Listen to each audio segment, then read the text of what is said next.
చాలా మంది అధికారులు నేను మాట్లాడే కోపం కావచ్చు, కానీ చాలా మంది పిల్లల భవిష్యత్తు రోజు ఏది నవ్వలేదు.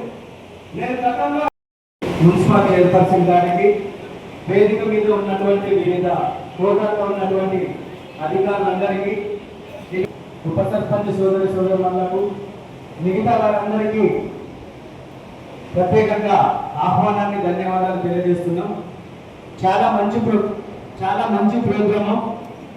విద్యార్థులకు మన సేవ చేసేటువంటి అదృష్టం కొత్తగా ఎన్నికైన మరియు మరో విధంగా రాష్ట్ర ప్రభుత్వం కల్పించినటువంటి 99 రోజుల ప్రణాళిక చాలా గొప్పగా రూపుదిద్దుకున్నటువంటి ప్రణాళిక. ఇందాక మనకి ఇక్కడ వేదిక మీద ఉన్నటువంటి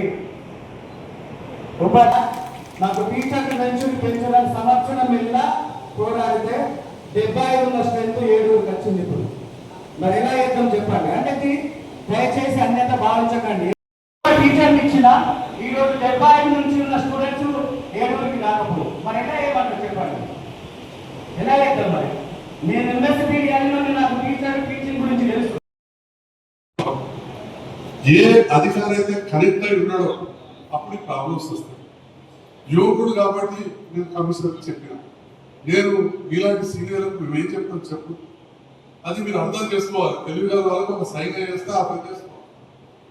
హిందీలో మీరు మళ్ళీ ఏదో కూర్చోండి, మీరు చదువుకుంటూ అఖలేసే వాళ్ళకి కాపీ కాదు అన్నట్టు మీరు అర్థం చేసుకొని ప్రజాప్రతినిధులతో గ్రామంలోని వివిధ కోసంగాల పెద్దలు, స్వచ్ఛత సంస్థల ప్రజాప్రతినిధులు, గ్రామంలోని విద్యావంతులు, ఆ ఊరిలో పెద్దలు, చదువుకున్న వాళ్ళు, వ్యాపారాలలో వేరే చోట్ల ఎవరెవరైతే చూసే స్థితిలో ఉంటారో ఎట్లయితే శ్రీనివాస్ గారు 25 ఏళ్ళ కింద 20 ఏళ్ళు 27 వేలు అని చెప్పి చనిపోయాడు ఆ మిత్రుడు 50 వేలు.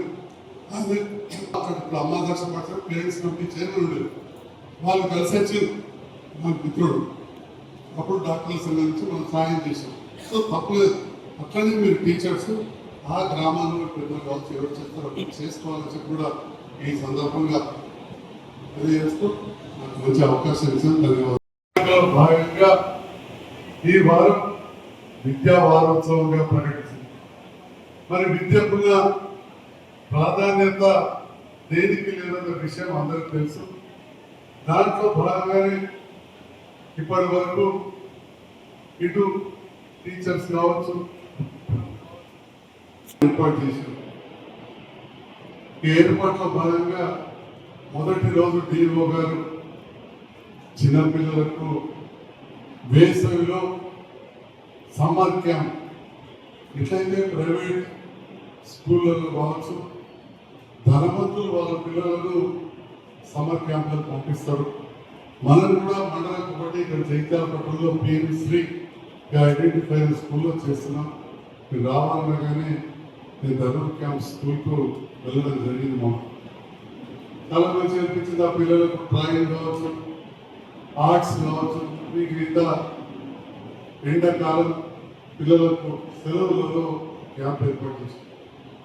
తర్వాత నిన్న 2వ రోజు రెమెడియల్ క్యాంప్.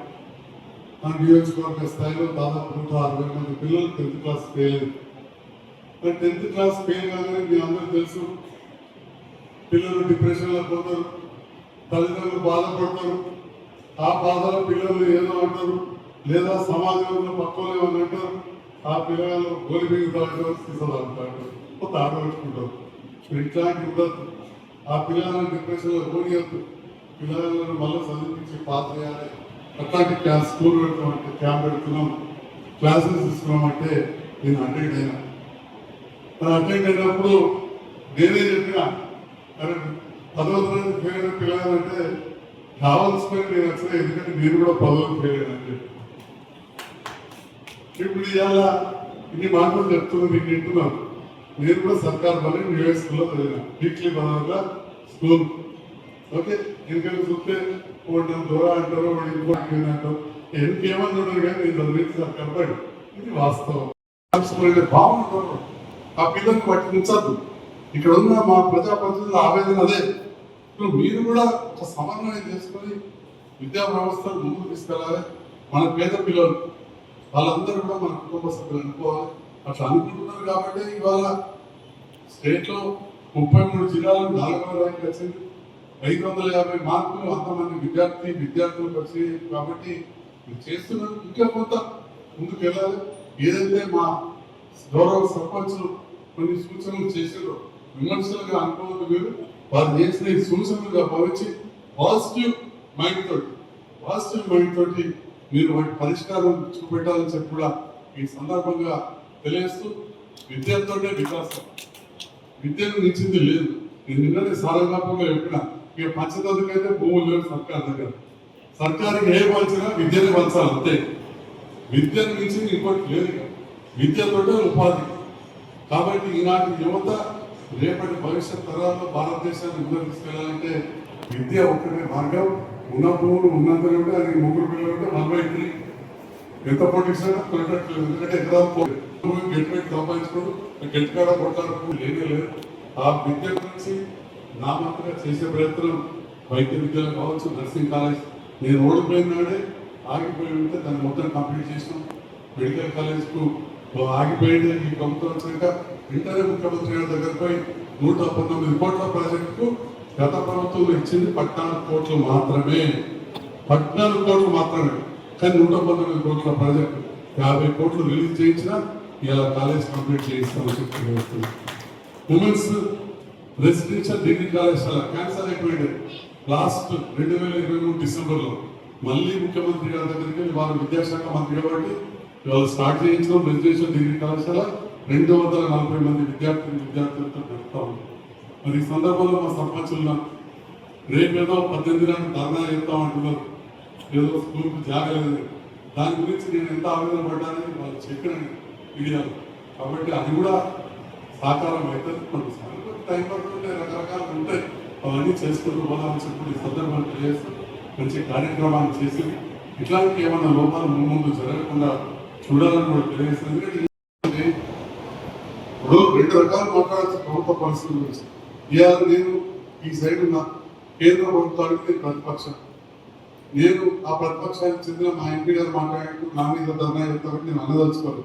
ఇవాళ మోడీ గారు చెప్పారు మన ఫారిన్ కరెన్సీ ఎంత తగ్గిపోతుందో దాని ఆదాయం. ఎస్, ప్రతి పౌరుడు మన భారతీయ పౌరులుగా వారిని బీజేపీ ప్రధానమంత్రి అనుకోవద్దు, మనందరికీ ప్రధానమంత్రి అనుకోవాలి.